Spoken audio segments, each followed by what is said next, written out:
Hello, students. How are you? Okay. So here is lecture number 18 from electric charges and fields, class 12 physics.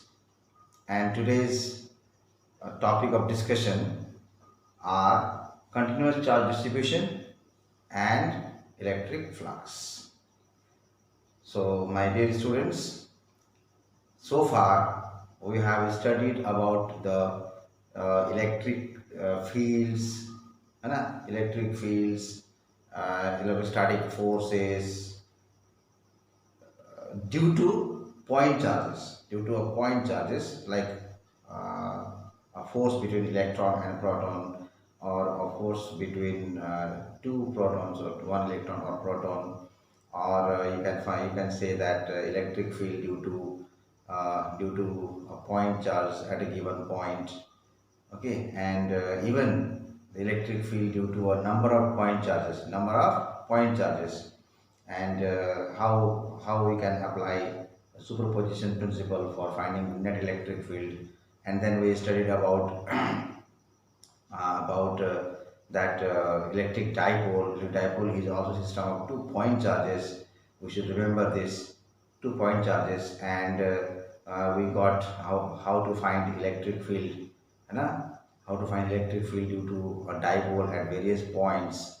And there we did three derivations, and then how electric dipole behave in already given electric field. Okay, so these are all about point charges. Now, the second step of finding the electric field uh, regarding distribution of charges, continuous distribution of charges. Suppose there is a rod, or there is a metallic sphere, or metallic rod, or metallic sheet. Over that rod, and over that sphere, suppose there is a large amount of charge. It is fully charged. Okay, large amount of charge. Then we can think that in that large amount of charge there are so many charge particles. So due to each charge particle, like a point charge particle, to find electric field at a certain given point is very much difficult task. So there is a second method, we can say, second method of finding electric field due to a charged body, a big body. Okay. So in that connection, let us discuss about continuous charge distribution first. What is continuous charge distribution? We have talked about single charge plus Q, and if there is a point P, at that point we can find out electric field out here going away from the charge. And if there is minus Q, this is also a point charge, minus Q, then at distance of r, there is a point P, and due to this negative charge, there is electric field in this direction. This is only regarding point charges. But if we have this kind of thing, like a rod is there, whose length is L, and it is charged throughout. Please remember, charged throughout its length. Okay. You can think like this also. A charged wire is there. It is charged throughout. There are so many atoms on the surface of this line wire. It is called line wire, charged wire or charged line wire. Then suppose its total charge is Q. Okay. And length is L.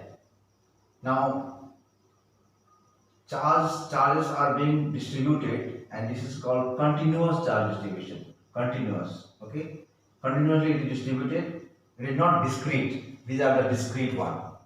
Single charges are there, discrete charges. But here there are so many discrete charges that if you look from outside, and if you look as a whole, then it becomes a charge distribution, continuous charge distribution.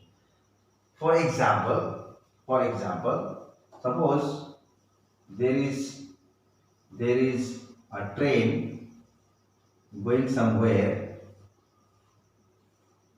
okay, like this, connected, all the bogies are connected like this, and like this, something like this. It is heading towards that direction, and this is the last part. Now, if a person stands here and looks at this, then for him, suppose it is the ground, or you can say station. Then for him, the bogies, the different compartment of the train will look different. Single, one compartment, then other compartment, then another compartment, then another compartment. He can really count them. And for him, these are the discrete compartments, separate. But if somebody sees from here, if somebody sees from helicopter, suppose helicopter,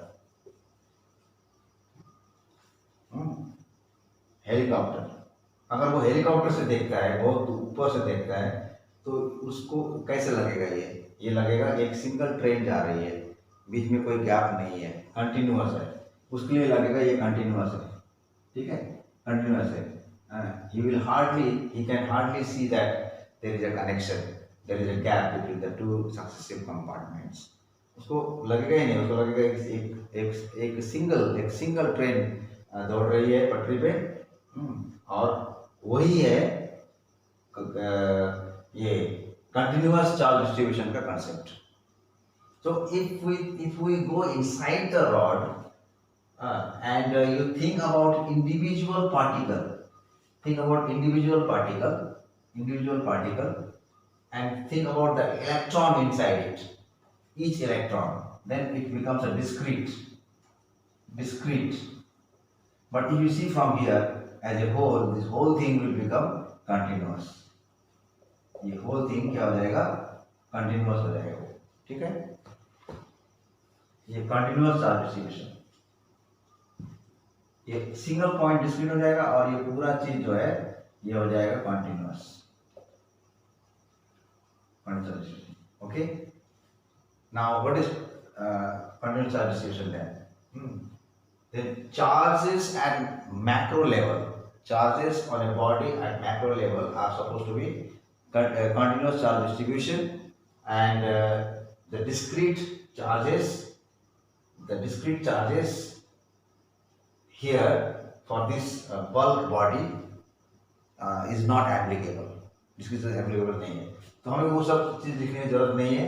हमें सिर्फ यहाँ पे एक formula करना है कि continuous charge distribution अगर है किसी में, तो उसका ऐसा क्या चीज़ है जिसको लेकर के हम चार्ज फाइंड कर सकते हैं. उसको कहते हैं चार्ज डेंसिटी, है ना. Linear charge density, surface charge density और वॉल्यूम चार्ज डेंसिटी, 3 तरह का डेंसिटी है. मान लेते हैं इसमें एक टोटल चार्ज तो Q है, टोटल लेंथ L है. अच्छा, यहाँ पे मैंने छोटा सा एलिमेंट ले लिया, इस एलिमेंट का एरिया को, लेंथ को मैंने मान लिया dl, और इस dl के अंदर जो छोटा सा चार्ज है डिस्क्रीट, वो डिस्क्रीट हो गया, पर्टिकुलर ये सिंगल वो डिस्क्रीट हो गया. अच्छा, वो है dq, और पूरा को लेंगे तो वो चार्ज कंटिन्यूअस चार्ज डिस्ट्रीब्यूशन हो जाता है dq. तो हमारे पास linear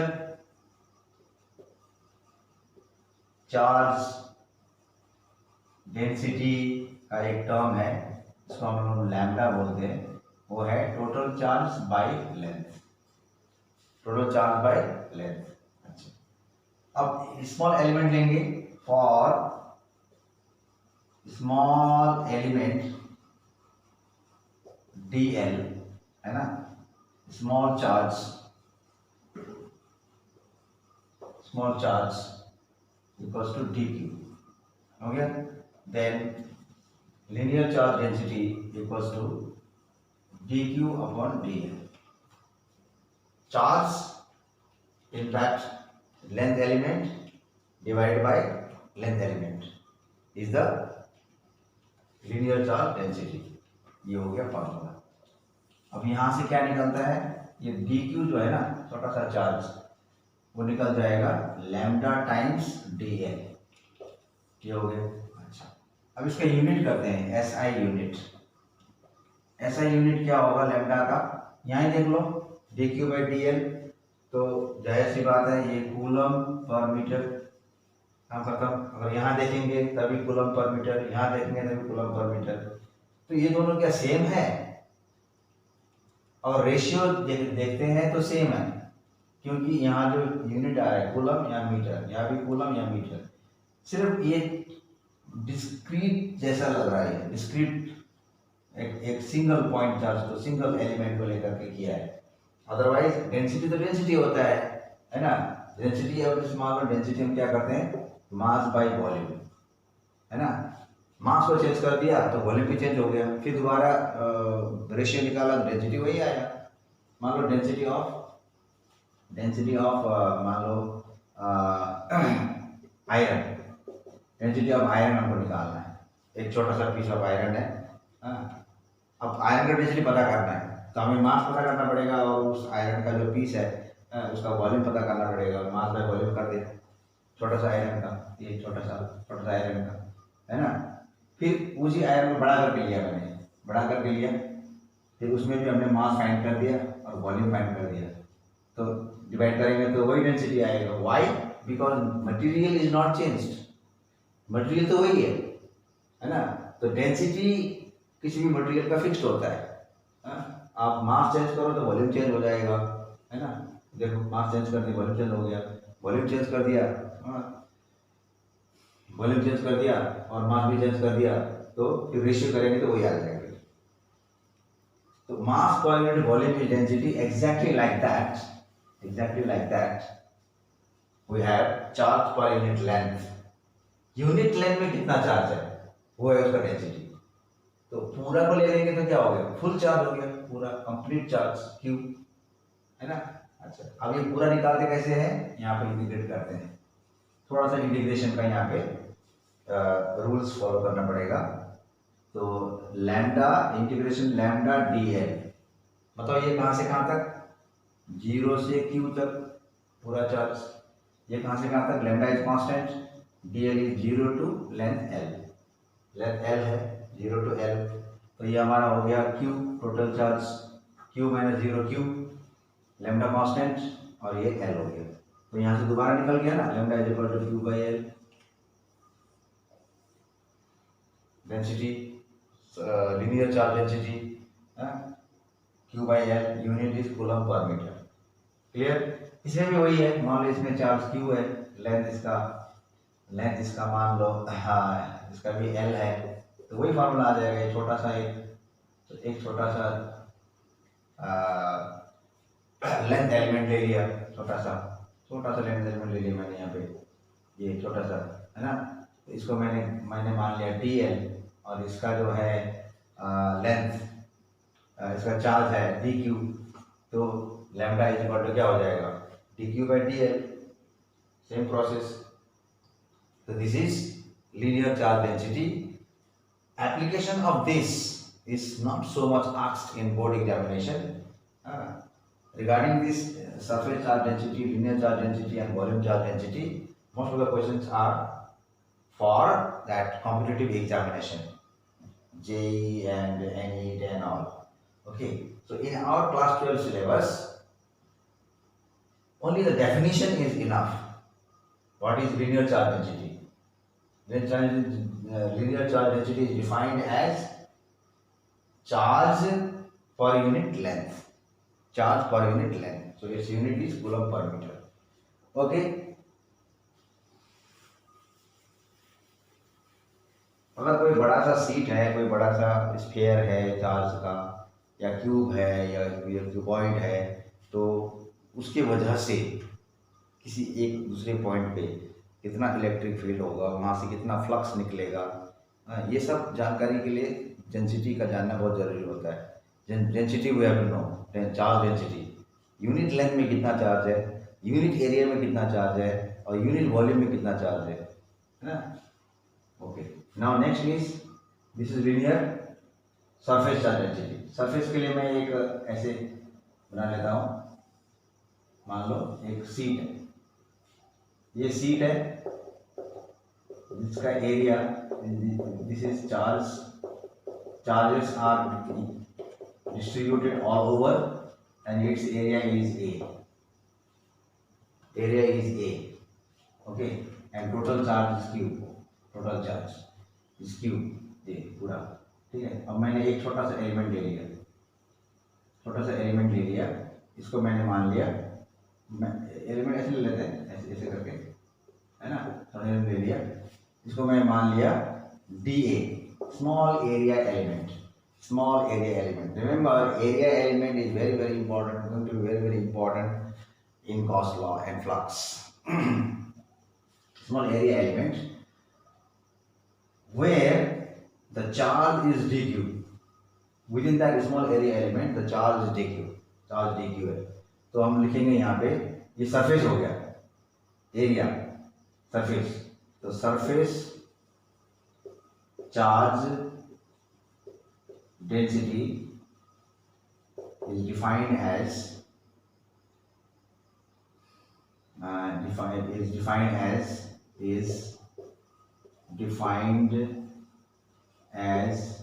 the charge per unit area। It is denoted by sigma, तो चार्ज हो गया Q और एरिया हो गया A, sigma is equal to Q by A। तो यहाँ से हमारा क्या निकलेगा, यहाँ से निकलेगा Q कितना है, Q हो गया sigma times A। Sigma times A अगर कर देते हैं एरिया तो चार्ज निकल जाता है, हो गया। अच्छा, अब इसको एलिमेंट में चले जाते हैं, एलिमेंट में, अच्छा है ना।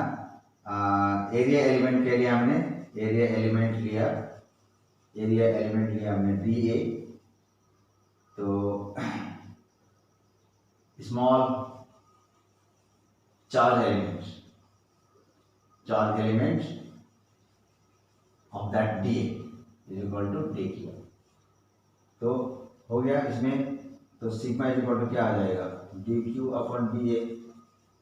यूनिट देख लो, कूलम बाई मीटर स्क्वायर, यहाँ पर भी कूलम ही होगा, छोटा चार्ज भी क्यों ना हो वो कूलम ही होता है, और ये मीटर स्क्वायर हो जाएगा। So sigma is equal to dq by dA. From here we will get dq is equal to sigma times dA।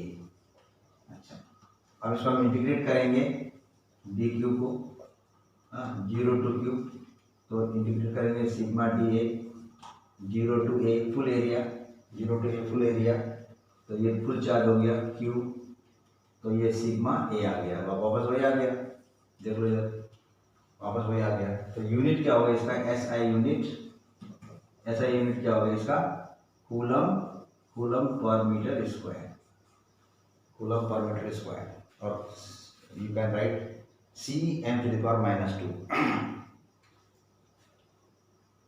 इसका हम डायमेंशन भी कर सकते हैं, कूलम के लिए क्या लिखेंगे, AT ampere into second, ampere into unit of time, okay, because current into time is equal to charge होता है, तो 80 कर देंगे और इसका लेंथ का -2 कर देंगे, और मास तो नहीं है, मास 0 हो जाएगा, तो क्या हो जाएगा इसका m0 L-2 AT, ये हो गया इसका डायमेंशन। इसका डायमेंशन क्या होगा फिर, इसका AT है ना, m0 L-1 आ गया और AT, ये हो गया इसका डायमेंशन, ठीक है। This is about what, linear charge density lambda and surface charge density sigma। Lambda equals to q by L or dq by dL in short form for small charges, and sigma is equal to q upon A or sigma is equal to dq upon dA. So q comes to be sigma into A, and here q comes to be sigma into L. Okay, so this is the process. Now one thing is left, volume charge density. Okay, volume charge density.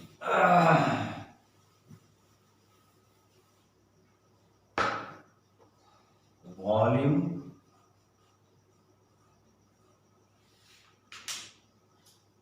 charge density. Volume charge density. Okay, defined as the charge per unit. किसमें charge किसमें? उस body के volume में, है ना? पूरा volume में कितना चार्ज है, charge per unit volume. Unit volume में कितना चार्ज है उसको कहते हैं volume charge density. Very simple, it is denoted by rho is equal to charge upon volume. तो यहां से क्या आ गया, Q is equal to rho into V। Diagram बना लेते हैं, एक डायग्राम बना लेते हैं। मान लो एक स्फीयर है, 3 dimensional. Whenever we talk about volume, it comes 3 dimensional figure, 3 dimensional object, है ना, सॉलिड। और वो जो शीट था और जो रॉड था वो 3 dimensional, it is only 2 dimensional. अब यहाँ पे पूरा चार्ज है, पूरे वॉल्यूम में चार्ज भरा हुआ है, ठीक है। अच्छा, अब मैंने यहाँ पर एक छोटा सा एक एलिमेंट ले लिया, छोटा सा ये ले लिया, तो ये हो गया हमारा dV, small volume element.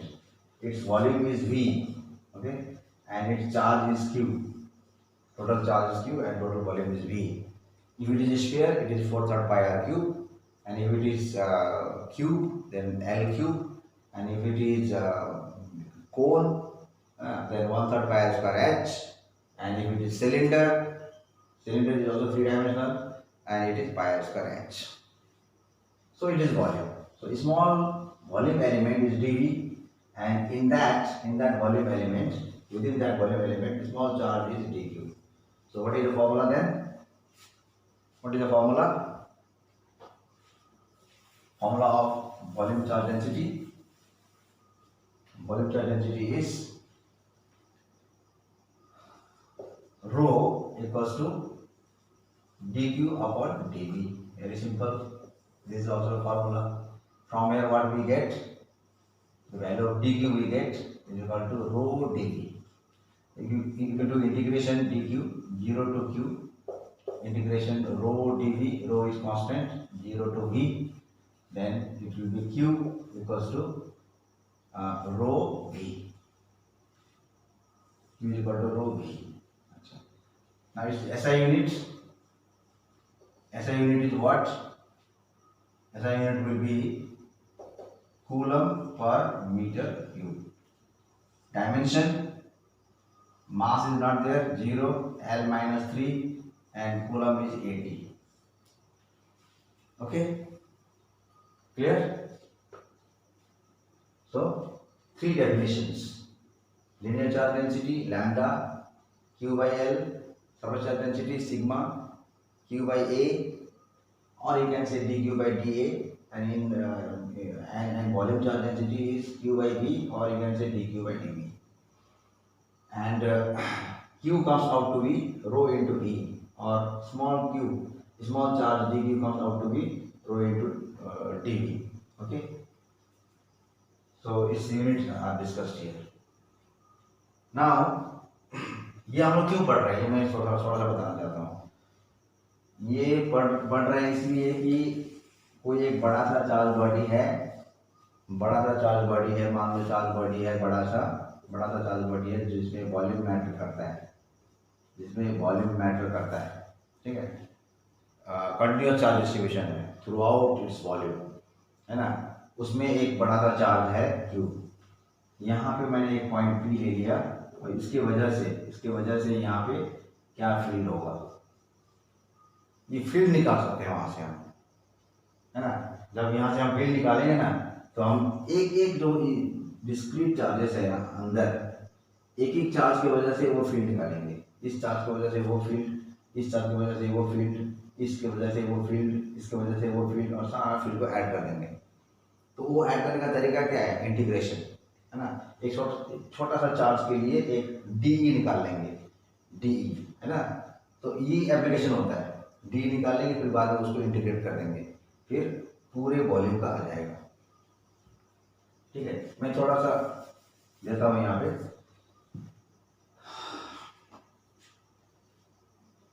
Electric field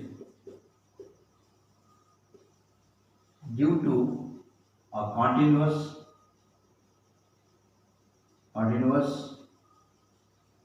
charge distribution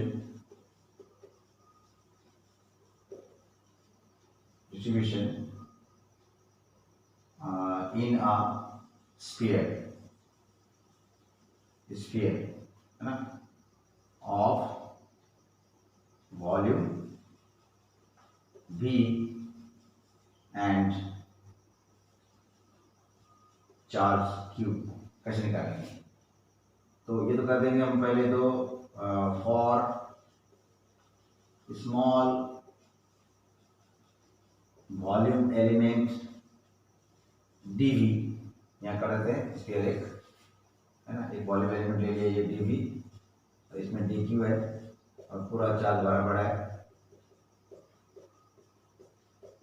और यहाँ से सेंटर से यहाँ से R की दूरी पर एक पॉइंट P है, यहाँ पे हमको इलेक्ट्रिक फील्ड फाइंड करना है, बट फाइंड आउट इलेक्ट्रिक फील्ड। और इसका टोटल वॉल्यूम V है, है ना, और टोटल चार्ज Q है, small volume element dV, the charge element is equal to dQ, therefore DE for due to that small charge, DE इसकी वजह से ये चार्ज यहाँ पे इलेक्ट्रिक, इसकी वजह से अरे क्या वजह से DE स्मॉल चार्ज की वजह से जो DE होता है इलेक्ट्रिक फील्ड, वो कैसे हो जाएगा, K dQ upon distance square R²। अब ये मैटर करता है कि R कितना लंबा है। अगर पॉइंट P एकदम सरफेस पे है तो ये R इसका रेडियस के बराबर हो जाएगा, और पॉइंट P बाहर है ना, पूरा बाहर है, तो अगर हम यहाँ से देखें तो एक अगर काफी दूर में है तो ये एक पॉइंट चार्ज लगेगा, as a whole it looks like a point charge for this point. लेकिन ये पॉइंट अगर ये सरफेस पे है तो इसका डिस्टेंस R हो जाएगा, रेडियस के बराबर हो जाएगा। ठीक है, बाद में हम करेंगे उसको, गॉस लॉ में करेंगे कि सरफेस में कितना इलेक्ट्रिक फील्ड होता है, कैसे निकालते हैं सरफेस में। तो K into dQ by R²।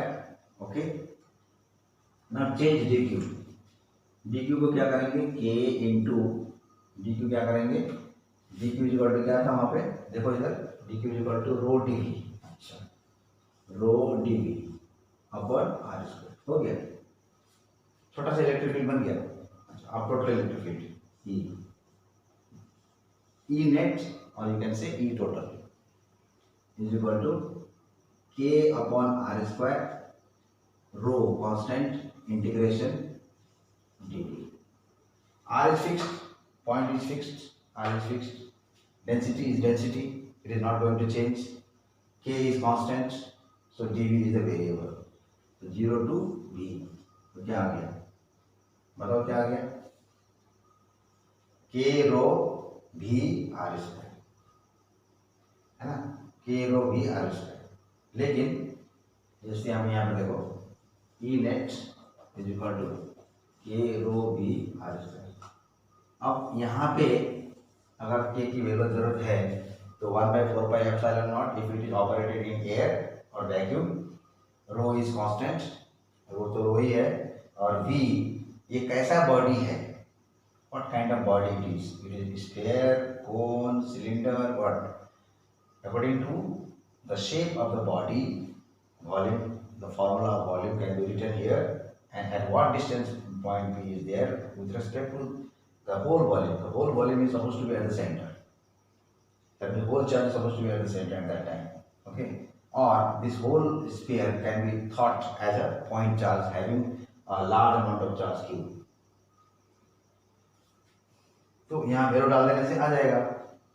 ये जस्ट एक जनरल कंसेप्शन है, general conception that using charge distribution और surface or charge density we can find out electric field due to that bigger charge distribution, due to that object having a large amount of charge and charge distributed throughout. Due to that we can find out electric field at certain points. Gauss law में यही है, यही चीज है. एक sphere दे देगा, ठीक है, एक स्फीयर दे देगा और बोलेगा कि इतना दूर में एक पॉइंट है, वहां पे इलेक्ट्रिक फील्ड कितना होगा इसका निकालो यूजिंग गॉस लॉ. तो हम एक गॉसियन सरफेस बना लेते हैं. ये जो चार्ज बॉडी है, स्फीयर है, चार्ज स्फीयर है, एक गॉसियन सरफेस बना लेते हैं.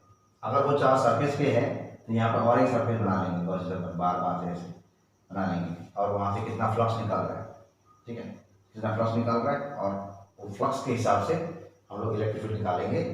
क्योंकि फ्लक्स का फार्मूला होता है ई ए होता है और फ्लक्स का और एक फार्मूला होता है गॉस लॉ का Q/ε0. तो दोनों को इक्वेट करते हैं इलेक्ट्रिक फील्ड आ जाएगा. तो ये एप्लीकेशन है. तो वहाँ पे हमको देखना पड़ता है कि चार्ज डिस्ट्रीब्यूशन के हिसाब से किसी एक पॉइंट पे क्या फील्ड हो रहा है, उसको फिर इंटीग्रेट करेंगे तो टोटल आ जाएगा. That's why I discuss this point, continuous charge distribution. Okay, समझ में आ गया. Similarly due to line charge जो रॉड वाला था उसकी वजह से भी एक पॉइंट में हम इलेक्ट्रिक फील्ड निकाल सकते हैं. उसको हम क्या करेंगे, लाइन चार्ज के ऊपर जो लाइन चार्ज है यहाँ पर एक सिलेंडर बना लेंगे ऐसे. तो ये हो जाएगा सिमेट्रिकल. एक ये एक्सिस हो गया, चारों तरफ ऐसे कर गोल बना लिया गॉसियन सरफेस. लेकिन जब सिलेंडर बना लिया तो ये लाइन चार्ज के चारों तरफ एक गॉसियन सरफेस हो गया जो सिलेंडर का फॉर्म में आ गया. ठीक है. उसी तरह प्लेन शीट का भी होता है. हाँ, तो these are the things related to continuous charge distribution. Now we will move to electric flux.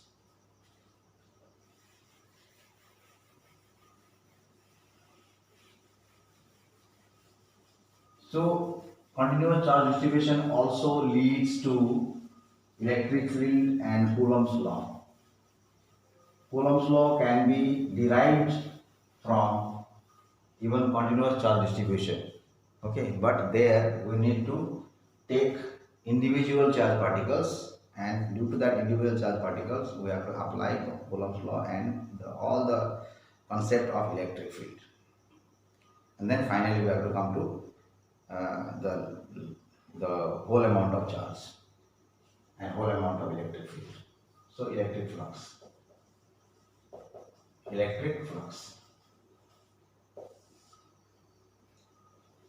What is electric flux? ये बहुत ही अच्छा टॉपिक है और एकदम शानदार टॉपिक है.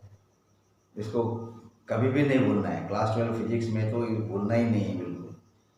इलेक्ट्रिक फ्लक्स क्या चीज़ है ना. इलेक्ट्रिक फ्लक्स के ऊपर क्वेश्चन ज़रूर बनते हैं और इसी को लेकर के हम आगे जाएंगे गॉस लॉ में. गॉस लॉ, उसके बाद फिर गॉस लॉ का application, based on that so many numericals, बहुत कुछ आएगा. तो इलेक्ट्रिक फ्लक्स को अगर समझना है सबसे पहले हम फ्लो ऑफ वाटर समझते हैं. Flow of water. मान लो वाटर फ्लो हो रहा है ऐसे, तो किसी ने एक सर्कुलर रिंग को ऐसे नॉर्मली रख दिया, ऐसे उधर से वाटर फ्लो हो रहा है, सर्कुलर रिंग को पकड़ के ऐसे रखा, तो देखना मैक्सिमम वाटर फ्लो हो जाएगा उधर, है ना. मैक्सिमम वाटर उधर फ्लो हो जाएगा if that area, that circle, that ring is placed normally. It's plane. उसका जो प्लेन है वाटर फ्लो का नॉर्मल, अगर आया तो मैक्सिमम वाटर फ्लो हो जाएगा। ये है वाटर फ्लो। वाटर फ्लो हम लोगों ने कंटिन्यूटी में पढ़ा था कि मान लो यहाँ पर एक ऐसा है और यहाँ पर ऐसे बड़ा हो गया ये थोड़ा सा, सॉरी, ये ऐसे करके जब किया, ऐसे करके किया और यहाँ पर बड़ा हो गया, ऐसे बड़ा हो गया, ठीक है। वाटर फ्लो हो रहा है ऐसे, वाटर फ्लो हो रहा है ऐसे। तो हमने पढ़ा था कि A1, अगर ये A1 है, यहाँ का वेलोसिटी V1 है, और यहाँ का वेलोसिटी A2 है और यहाँ का वेलोसिटी V2 है। किसी भी एरिया को यहाँ रख सकते हैं और इसको यहाँ बीच में रख सकते हैं, ठीक है। तो ये A1 है, तो A1 V1 is equal to A2 V2, याद आ रहा है? Class 11 continuity, the law of continuity. ये A1 V1 क्या चीज है? ये है rate of flow, rate of flow, ठीक है। रेट ऑफ फ्लो मतलब A1 हो गया area into volume per unit time, volume, ठीक है। तो एरिया इंटू क्या होता है? लेंथ, कितना लेंथ फ्लो कर रहा है। लेंथ का फॉर्मूला होता है speed by speed into time, velocity into time. Unit time में अगर करेंगे तो टी कट जाएगा, है ना। तो ये लेंथ आ गया। इस एरिया से कितना मैंने यूनिट टाइम में क्या लेंथ फ्लो किया, वो वॉल्यूम हो गया उसका। एरिया इंटू लेंथ क्या होता है? वॉल्यूम होता है। हाँ, तो A1 B1 आ गया अल्टीमेटली। ये लेंथ है, ये लेंथ है, पर यूनिट टाइम में कितना फ्लो कर रहा है, तो A1 B1 आ गया, है ना। तो rate of flow in a given time, whether the cross section of the pipe is smaller or bigger, in a given time same volume of water will flow. This is called continuity, okay, Bernoulli's principle. Same volume will flow, okay, in unit time. That's why when area is decreased, volume is speed is increased, inversely proportional. And when area is increased, velocity, speed is decreased, okay. So but the rate of flow, volume of flow will be same. तो यहाँ से हमको यहाँ पर क्या concept मिलता है? यहाँ पर मिलता है कि अगर इसका एरिया A है और इलेक्ट्रिक फील्ड पास कर रहा है E, तो हमारा नंबर क्या बोलते हैं, फ्लक्स ऑफ वाटर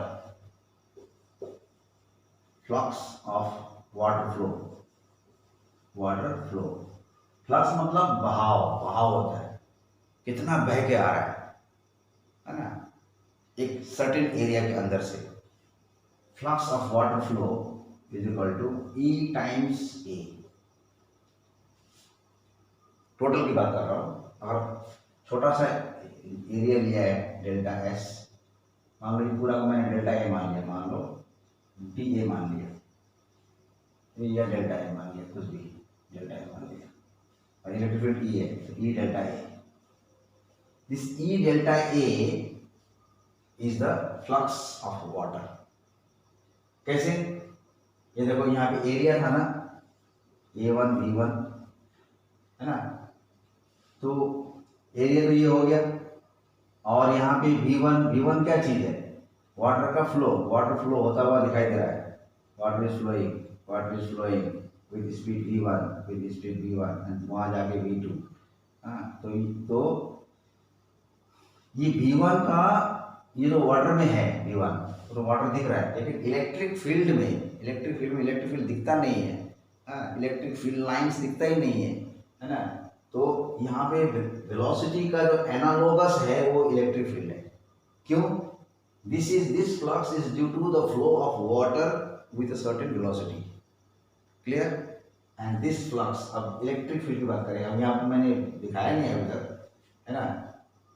अच्छा, ये E नहीं होगा, सॉरी, मैं गलत बोल रहा था, ये नहीं होगा, ये वेलोसिटी होगा v1, v होगा इसका। ये तो वाटर फ्लो है ना, तो ये डेल्टा ए कर दिया तो v डेल्टा ए, ये हो गया वाटर फ्लो का, है ना, वेलोसिटी टाइम्स एरिया। तो ये हो गया वाटर फ्लो का फ्लक्स इम्पैक्ट। जैसे मान लो और एक समझाता मैं, मान लो हवा चल रहा है, मैंने जो विंडो है, विंडो को दोनों पेन को अच्छी तरह से खोल दिया है और मैं विंडो के ठीक सामने जाके एकदम फ्रंट में खड़ा हो गया। ओके, खड़ा हो गया, मैंने देखा हवा जो है काफ़ी मात्रा में हवा अंदर आ रही है, एकदम lot of air is entering and I can feel that. ठीक है, अच्छा, अगर हो सके तो उस विंडो को मैं थोड़ा सा टिल्ट कर दूँ, ऐसे विंडो को थोड़ा सा टिल्ट कर दूँ, तो क्या पहले जितना एयर घुस रहा था अभी उतना एयर घुसेगा? नहीं घुसेगा, फ्लक्स कम हो गया। ये होता है फ्लक्स। हाँ, पहले विंडो को एकदम परपेंडिकुलर रख दिया मैंने, एयर फ्लो का डायरेक्शन को परपेंडिकुलर रख दिया, तो पूरा का पूरा एयर आ रहा है, lot of flux. But when I tilted the whole window, okay, मैं विंडो का एग्जांपल दे रहा हूँ, टिल्ट कर दिया तो उतना एयर फ्लो नहीं होगा। एग्जैक्टली लाइक रिंग को मैंने ऐसे पकड़ा तो maximum water is flowing, but ring को अगर मैं ऐसे पकड़ूँ, मान लो ऐसे पकड़ूँ, वाटर फ्लो ऐसे हो रहा है, तो मैक्सिमम वाटर फ्लो नहीं होगा। उसका ओरिएंटेशन में डिपेंड करता है, it depends on it's orientation. वो एरिया जो है ना, एरिया, ये तो एरिया है, और ये फ्लो है। एरिया किस तरह से रखा हुआ है with respect to the flow, है ना, तो एरिया किस तरह से रखा हुआ है, किस ओरिएंटेशन में रखा हुआ है, किस एंगल पे रखा हुआ है, दैट मैटर्स। अब देखो ना, फॉर्मूला क्या आएगा, अगर मान लो मैंने ऐसे रख दिया तो इसका जो एरिया वेक्टर होता है, अच्छा एरिया वेक्टर क्या होता है, एरिया इज वेक्टर क्वांटिटी और स्केलर क्वांटिटी, वेक्टर और scalar. Area metre square, area is a vector quantity, remember this. तो इसका जो प्लेन है ऐसे टिल्टेड है, इसका एरिया वेक्टर किधर होगा, ऐसे, इसका एरिया वेक्टर इधर ही हो जाएगा। Area vector you can say N cap और डी ए कैप, कुछ भी बोल दो। Area vector D A cap, उसका direction perpendicular, normal on the surface of that area. Surface जैसा भी हो उसका नॉर्मल होता है। जैसे मान लो ये एक मतलब एरिया है, तो उसका नॉर्मल यहाँ से ऐसे नॉर्मल, अगर ये सरफेस है तो ऐसे नॉर्मल। ओके, तो नॉर्मल सरफेस में जो नॉर्मल होता है वो होता है एरिया वेक्टर का डायरेक्शन। अब ये सरफेस तक ऐसे थोड़ा सा टिल्ट हो गया और वाटर फ्लो ऐसे जा रहा है ना, तो यहाँ पे एक एंगल थीटा आ गया, तो ये वाटर फ्लो है v1, v मान लो v है, और ये ds या da मान लो, कोई भी चलेगा, ds da की बात है, ठीक है, da। तो यहाँ पे फ्लक्स कितना हो जाएगा, फ्लक्स हो जाएगा इस वेलोसिटी का डायरेक्शन में, ये da का जो कंपोनेंट है वो क्या है, the component along the direction of v is क्या है, da cos थीटा। तो da के जगह में क्या आ जाएगा, v times da cos theta, ये होता है अगर इसको ऐसे करेंगे तो। So if the flow of water और flow of air whatever is crossing an area, है ना, crossing an area, what volume of water is flowing through that area is given by a quantity given by a term called flux, and which is found out as v dA cos theta. Va cos theta, if it is where theta is the angle between v and dA। dA मतलब dA perpendicular, normal, area vector, इसको बोलते हैं area vector, area vector. ठीक है, अच्छा ये हुआ flux का आइडिया। अभी मैंने इलेक्ट्रिक फ्लक्स नहीं पढ़ाया है, फ्लक्स का आइडिया सिर्फ है। Flux, what is flux? Something is coming, some lines are coming, some liquid or from air is coming and crossing an area. Okay, how much crossing? Okay, तो electric field, electric flux का definition अगर हम करना चाहें तो हो जाएगा number of electric field lines crossing an area normally. Number of field lines crossing an area normally. Normally क्यों बोला? मैंने जो डीएस का वेक्टर था ना यहाँ पे एक टिल्टेड मैनर में, डीएस ऐसे जा रहा था, area vector normal to the surface, और वाटर का फ्लो ऐसे जा रहा था वेलोसिटी। मैंने वो डीए का कौन सा कंपोनेंट लिया? Along the velocity. यानी तो अलोंग द वेलोसिटी क्या हो गया? वो हो गया सरफेस का, मतलब वो हो गया नॉर्मली पास करने वाला कंपोनेंट हो गया। ठीक है, सीधा सीधा। तो हम लिख सकते हैं electric flux, it is defined as the number of electric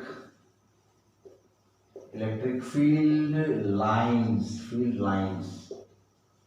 और देखो एक चीज मैं समझा जाता हूँ, यहाँ पे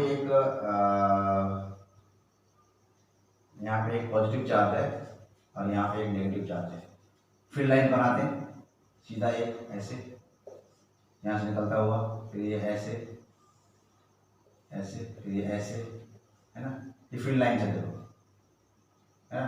ये फील्ड लाइंस किसी भी चार्ज से निकल करके जा रहा है, और हर पॉइंट पे उसका डायरेक्शन क्या होगा? इलेक्ट्रिक फील्ड का डायरेक्शन। हर पॉइंट पे अगर हम टेंजेंट ड्रॉ करेंगे तो वहाँ पे उसका इलेक्ट्रिक फील्ड का डायरेक्शन हो जाएगा। Electric field lines, actually electric field lines give rise to electric field. तो जब हम ड्रॉ करेंगे तो ये ऐसा फील्ड लाइन नहीं बनाएंगे, सीधा इलेक्ट्रिक फील्ड बना देंगे।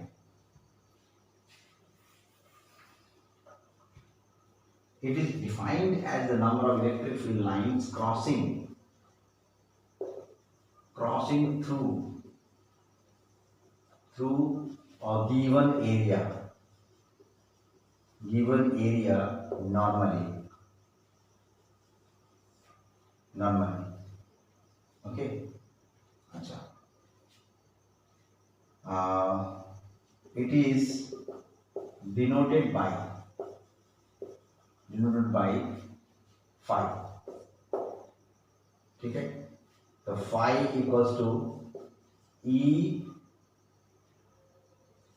dA cos theta, d phi equal to E dA cos theta, okay, and phi equals to EA cos theta, or you can say that phi equals to E dot A. When we write EA cos theta, do you know that this theta is between E and A, not A and E? E इधर होता है और A इधर होता है। अगर ये by chance एक E के साथ आ गया तो एंगल 0, अगर यहाँ पे आ गया तो एंगल थीटा, यहाँ पे आ गया एरिया ऐसे आ गया, इलेक्ट्रिक फील्ड ऐसे जा रहा है। This is very important in Gauss law, very important. Electric field कौन सा डायरेक्शन में है? Area vector N cap, area vector कौन सा डायरेक्शन में है उस सरफेस का अगर हम देखें तो वो मैटर करता है। दैट मीन्स थीटा मैटर्स, है ना? तो ई ए कॉस थीटा को क्या लिखेंगे? ई डॉट है। How can we say that? 5 E dot है, 5 ई डॉट है means E A cos theta dot product of both the vectors. These are also vectors. Okay, this is magnitude, this is in vector form. Dot product of two vectors is scalar, so phi is scalar quantity. Phi is scalar quantity. ठीक है, scalar quantity. And unit क्या है इसका? Unit है electric field क्या है? Newton पर coulomb into area का क्या है मीटर स्क्वायर, तो हो गया न्यूटन पर coulomb metre square, this is the unit. You can make the dimension also. Dimension क्या है इसका, डायमेंशन है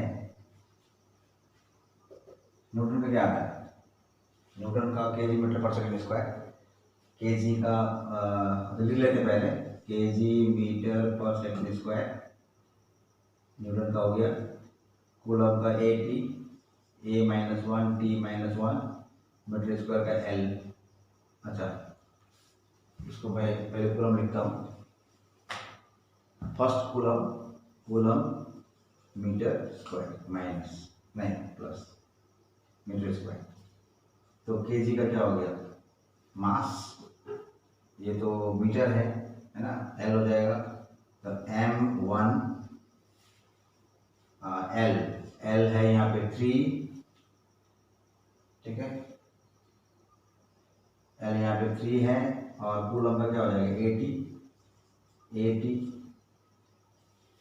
ये सी माइनस वन था ना, A minus one T minus one, m1 L3 अच्छा टी यहाँ पर सेकंड भी है, टी माइनस 3 हो जाएगा, यहाँ पर सेकंड है तो ये इसका -2 इसका -1, तो -3 हो जाएगा.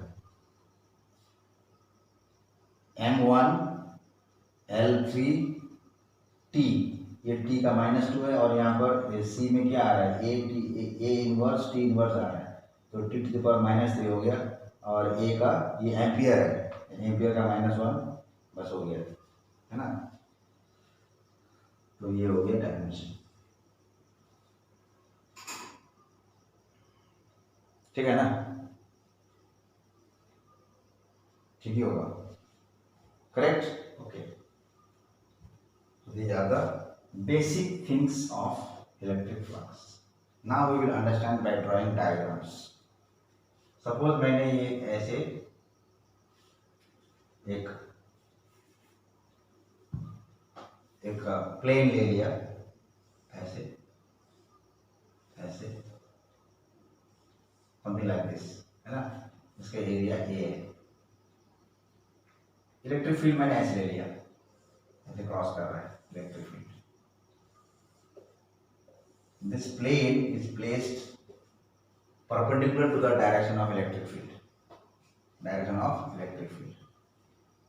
इसको ऐसे रखा है, ऐसे जैसे मैं ये दिखाता हूँ, ऐसे इसको ऐसे रखा है, ऐसे इलेक्ट्रिक फील्ड ऐसे आ रहा है, हाँ नॉर्मली, तो इसका एरिया वेक्टर क्या हो जाएगा, यहाँ से ऐसे नॉर्मल. अगर मैं इसको ऐसे रखूँ, इसको थोड़ा सा टिल्ट करके ऐसे रखूँ, तो एरिया वेक्टर इधर आ जाएगा, और इलेक्ट्रिक फील्ड उधर जा रहा है, तो एक एंगल बन रहा है.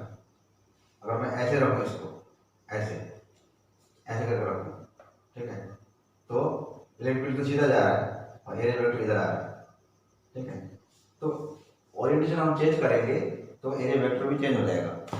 यहाँ पे क्या है, area vector and cap and electric field are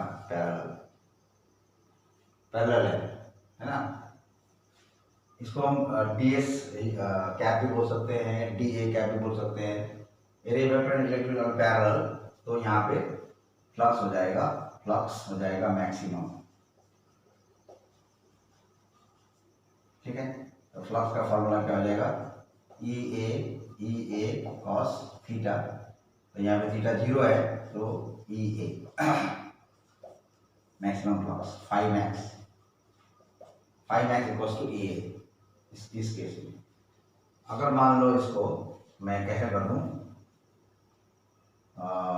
ऐसे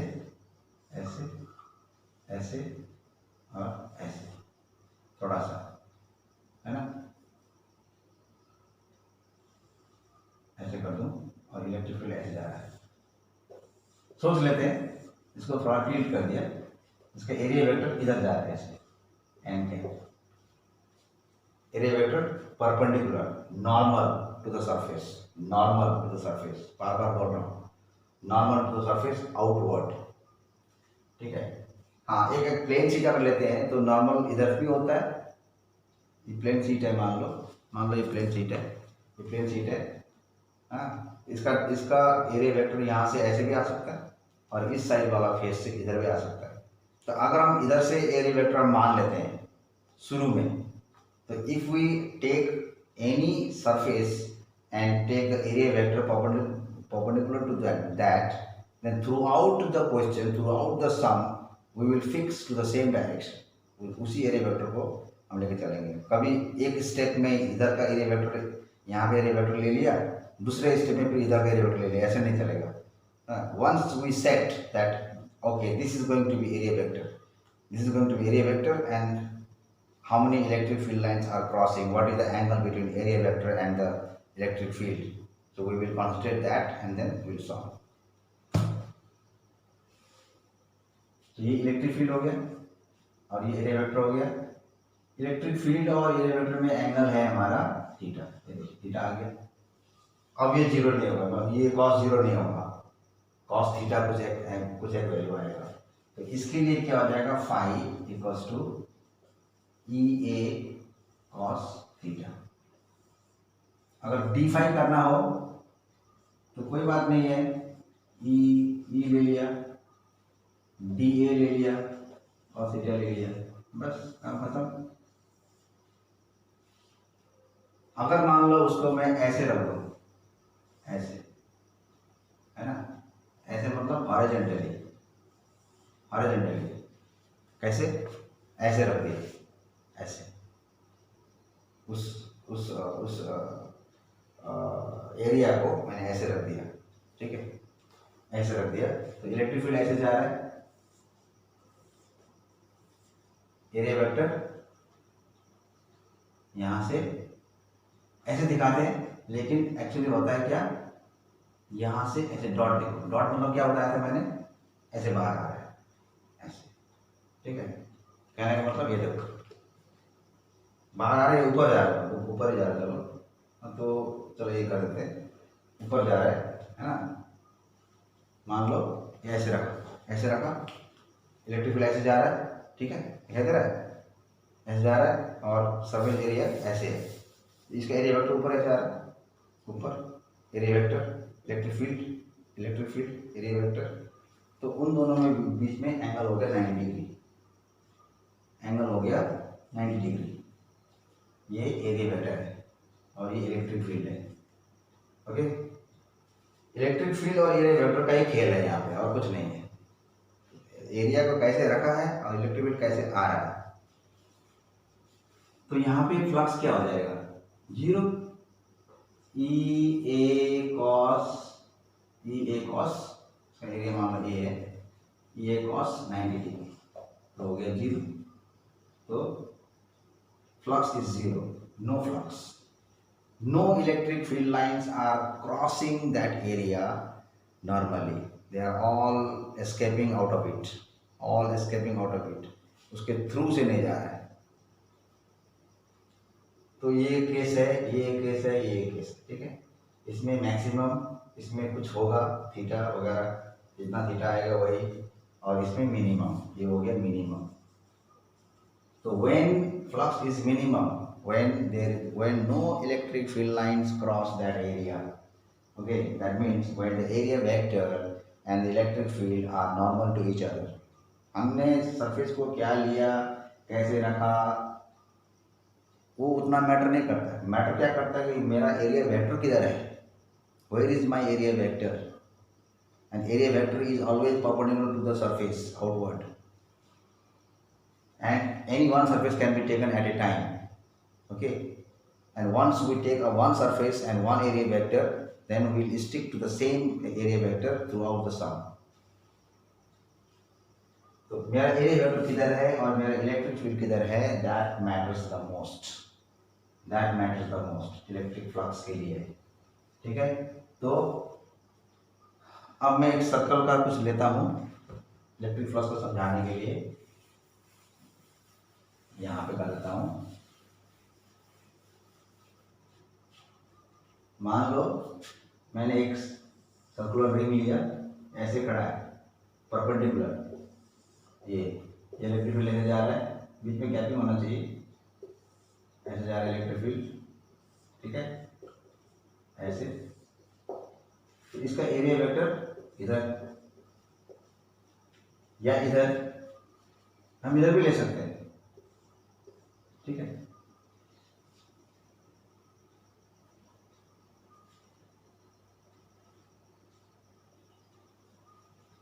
तो क्या हो गया, इसका फ्लक्स हो गया maximum E A cos 0 degree, that is E A, ये हो गया इसका फ्लक्स। अगर मैं उसको ऐसे रख दूँ टिल्टेड करके, ऐसे टिल्टेड करके रख दूँ, ऐसे जा रहा है, ऐसे जा रहा है, electric field, uniform electric field, और इसका एरिया वेक्टर इधर ऐसे आ रहा है, ठीक है। ये इसका प्लेन है, ये प्लेन ऐसे प्लेन, हाँ, तो प्लेन के साथ इलेक्ट्रिक फील्ड क्या है, एक थीटा बना रहा है, there is a theta electric field, है। अच्छा, तो यहाँ पे क्या आ जाएगा, E A cos theta, phi यहाँ पे आ जाएगा E A cos theta. Circle हो या स्क्वायर हो या रेक्टेंगुलर हो, कोई भी ओरिएंटेशन को समझना है कैसे रखा हुआ है। अगर कोई सर्कल का ऐसे रख दिया, मतलब फ्लैट फ्लैट करके रख दिया, और इलेक्ट्रिक फील्ड को मैंने सोच लिया ऐसे जा रहा है, मैंने सोच लिया इलेक्ट्रिक फील्ड ऐसे जा रहा है, तो उसका जो एरिया है सरफेस के अंदर तो नहीं घुस रहा है, वो बार बार ही जा रहा है, सरफेस के अंदर नहीं घुस रहा है। This is electric field and area vector is up 90 degree angle, 90 degree हो गया, तो फाई इक्वल टू क्या हो गया, ई ए कॉस 90 डिग्री 0, देख लो। So electric flux is nothing but number of electric field lines crossing an area perpendicularly. Okay, if it is not crossing perpendicularly, okay, if the surface area vector is not parallel to the electric field, then all the lines will not pass perpendicularly. At that time we have to find the component of area vector along the electric field. Okay, that's why cos theta comes out, cos theta तभी आता है, ठीक है। ये हो गया electric flux का। तो इलेक्ट्रिक, ये तो था ओपन सरफेस, एक चीज is very very important, open surface के लिए मैं बता देता हूं। और open surface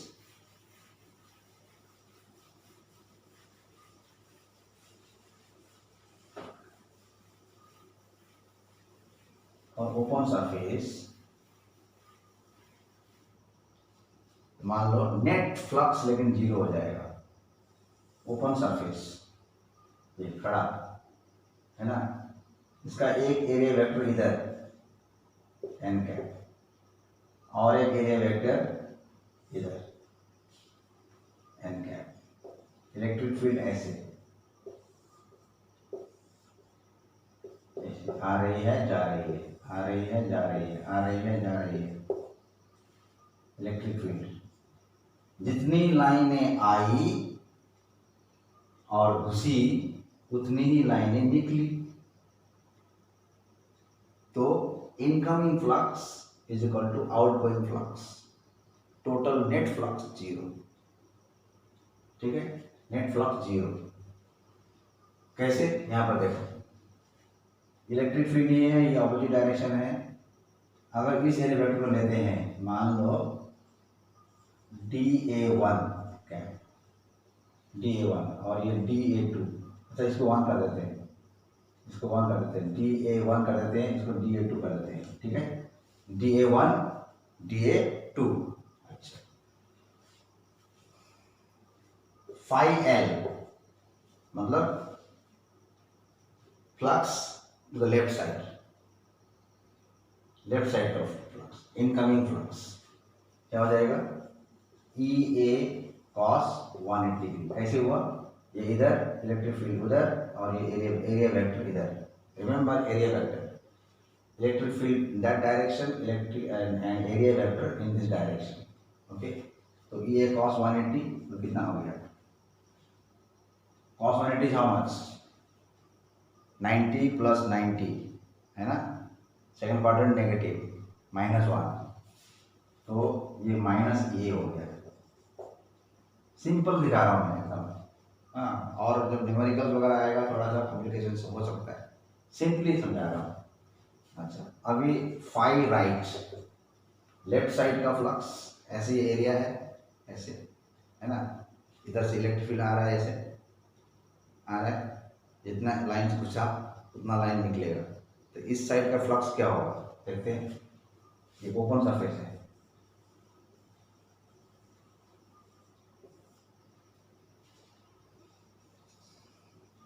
phi R E A, ये लाइन्स कहाँ से आ रहा है, किसी चार्ज बॉडी से आ रहा है। मान लो बड़ा सा प्लस किसी चार्ज बॉडी से इलेक्ट्रिक लाइन्स आ रहे हैं, और वो जो ओपन सरफेस है वो चार्ज नहीं है, वो ऐसे ही एरिया है, ठीक है, एरिया है। तो लेफ्ट साइड का फ्लक्स ये हो गया, राइट साइड का हो जाएगा E A cos 0 degree, they are parallel, right side में this and this are parallel, तो ये हो गया ई ए हो गया। तो phi net is equal to minus E A plus E A is equal to 0। तो निकलता हुआ फ्लक्स कब नॉन जीरो होगा, ऐसे में तो जीरो हो गया, जितना लाइन आ रहा है उतने निकल रहे, जितनी लाइनें घुसी उतनी लाइनें निकली, तो कुछ बचा नहीं बचा। मान लो एक रूम में 50 आदमी है ना, 50 आदमी है, उनको क्वारंटाइन किया गया एक बड़ा सा होटल में, बड़ा सा हॉल में, हाँ, 50 के 50 निकल गए, 50 घुसे पहले रूम में, फिर 50 के 50 फिर निकल गए दूसरे रास्ते से, इधर से घुसे 50 लोग, फिर दूसरे रास्ते से बैक डोर से 50 के 50 सारा का सारा निकल गए। तो अगर रूम के अंदर कितने बचे, कुछ नहीं, 0, नेट फ्लक्स 0। तो ये नेट फ्लक्स की बात होती है, net 0।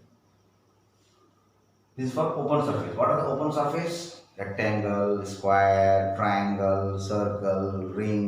These are all open surface, which are in two-dimensional figure. But let us talk about closed figure. Closed figure. Closed figure क्या होता है, मान लो क्यूब है, क्यूब है, ये क्यूब है, जिसका साइड ए है, ठीक है, साइड ए, तो यहाँ पे एक चार्ज रखा हुआ है, इसके अंदर चार्ज है। अब यहाँ से इलेक्ट्रिक फ्लक्स निकलेगा, इधर निकलेगा, इधर निकलेगा, इधर निकलेगा, इधर निकलेगा, इधर निकलेगा, बहुत सारा इलेक्ट्रिक फील्ड लाइन निकल जाएंगे। तो एक पर्टिकुलर सरफेस का अगर लेंगे, पर्टिकुलर सरफेस में, तो वहाँ पर कुछ इलेक्ट्रिक फील्ड होगा, ठीक है, इलेक्ट्रिक फील्ड होगा। अगर इस इधर का सरफेस का लेंगे तो ये वाला एरिया वेक्टर इधर हो जाएगा, हाँ, ये वाला इधर हो जाएगा, और यहाँ इलेक्ट्रिक फील्ड इधर ही आ रहा है, इलेक्ट्रिक फील्ड इधर ही आ रहा है, और यहाँ का एरिया वेक्टर इधर हो जाएगा एन कैप, यहाँ का एरिया वेक्टर उधर हो जाएगा एन कैप, इलेक्ट्रिक फील्ड भी उधर ही जा रहा है। तो ये भी 0 डिग्री, ये भी 0 डिग्री फॉर दिस वन, क्योंकि चार्ज यहाँ पे है, चार्ज इस ब्लॉक के अंदर है, तो वहाँ से इलेक्ट्रिक फील्ड जनरेट हो रहा है, इलेक्ट्रिक फील्ड जनरेट हो रहा है और चारों तरफ फैल रहा है, ऐसे निकल रहा है, ठीक है। हाँ, लेकिन अगर हम ऐसा ना सोच के इलेक्ट्रिक फील्ड को हम एक ही डायरेक्शन में लें, तब वहाँ पे नेट फ्लक्स 0 हो सकता है, हाँ, और परपेंडिकुलर डायरेक्शन का जो है वो 90 डिग्री की वजह से वो कैंसिल आउट हो सकता है। अभी मैं इसमें नहीं जा रहा हूँ, अभी बाद में डिटेल में जाऊँगा when we do the numericals, okay. तो क्लोज फिगर में चार्ज अंदर होता है, इसीलिए मान लो एक स्फीयर दिया हुआ है और सरफेस में कुछ चार्ज है, सरफेस में कुछ चार्ज है, अब इसका फ्लक्स निकालना है ना, फ्लक्स निकालना, और इसके वजह से एक इलेक्ट्रिक फील्ड निकालना है, तो आपको एक गॉसियन सरफेस बनाना पड़ेगा। अब देखो, ये हो गया गॉसियन सरफेस, एक गॉसियन सरफेस बना लिया। अब ये चार्ज है ना, ये क्यू, ये चार्ज से इलेक्ट्रिक फील्ड ऐसे निकल रहा है, ऐसे ऐसे ऐसे ऐसे ऐसे ऐसे ऐसे निकल रहा है। तो इस इलेक्ट्रिक फील्ड के रास्ते में अगर कोई एक टेस्ट चार्ज रख दिया और उसके ऊपर कितना फोर्स लग रहा है, वहां से हम इलेक्ट्रिक फील्ड निकाल सकते हैं electric field. So this is called flux crossing that area or coming out of the area, coming out of the surface, coming out of the that sphere or shell. Outgoing flux इसको बोलते हैं. Outgoing flux यहाँ से out जा रहा है, outgoing flux. और flux linked with the surface इसको बोलते हैं, flux linked with the surface. तो गॉस लॉ में यही है, कितना चार्ज इनक्लोज्ड है, charge enclosed divided by epsilon is called flux. Total charge enclosed divided by epsilon is equal to flux. The flux leaving the surface, emerging from inside, leaving the surface is charged by atom, and that we have to study in Gauss law. So regarding Gauss law and its application, the next video will come with Gauss law and its application. This is something about electric flux. Electric flux को इतना ही समझना है, मतलब main चीज़ क्या समझना है कि electric field lines का डायरेक्शन क्या है. नंबर 1, कौन सा एरिया है ना, कौन सा एरिया है. अच्छा, और उस एरिया का एरिया वेक्टर किस डायरेक्शन में है, दोनों के बीच में एंगल कितना है. तो E A cos थीटा कर देने से फ्लक्स आ जाएगा. ठीक है. And it basically depends on the orientation of the area with respect to the electric field lines. So how many electric field lines are crossing an area normally is called electric flux. Flux मतलब मैंने समझा दिया है ना, कितना बहाव आ रहा है. सीधा रखेंगे तो ज़्यादा आ जाएगा, टिल्ट कर देंगे थोड़ा कम आएगा, प्लेन कर देंगे तो कुछ भी नहीं आएगा. हो गया ना फील क्लियर. सो इसको याद रखना है और उसका यूनिट वगैरह, फॉर्मूला वगैरह. हाँ, एंड इसका जो इम्पोर्टेंस है कहाँ दिखाई देगा, गॉस लॉ में. ठीक है, गॉस लॉ में इसका इम्पोर्टेंस दिखाई देगा. और using that Gauss law we can find out electric field again. That means this is electric field part 2. जैसे लॉकडाउन पार्ट 2 था ना, उसी तरह का इलेक्ट्रिक फील्ड पार्ट 2 है ये. गॉस लॉ को पढ़ना मतलब इलेक्ट्रिक फील्ड दोबारा पढ़ना, but it depends on the flux and charge distribution. Okay, so that's it for today. So thank you so much. Keep practicing. All the best.